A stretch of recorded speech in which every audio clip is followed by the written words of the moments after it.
And hello guys, habang naglalakad ako sa tabing dagat, ang dami ko nakikitang mga buhay na shells and namulot ako. Ito yung aking napulot. Ayan, mga malalaki at maliliit na shells. Buhay siya. Actually pwede itong ulamin at ang dami. Kaya lang it takes time kasi inaanod sila ng it takes time before you can pick them up because of the wave, sea waves. Kinukuha kasi sila ng sea waves, so mag-aano ka, makikipaghabulan ka sa sa dapat mas mabilis ka. Kasi kapag lumutang sila, andyan na naman yung yung alon.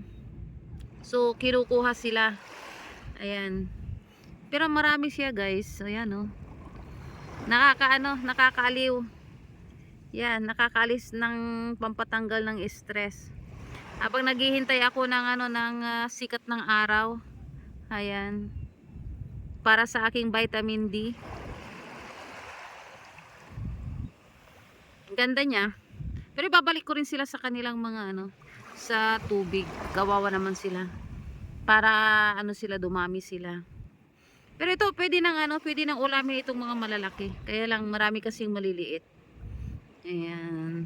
Okay guys, bye bye. Thank you for watching my video. Okay, still dito pa rin tayo sa tabing dagat.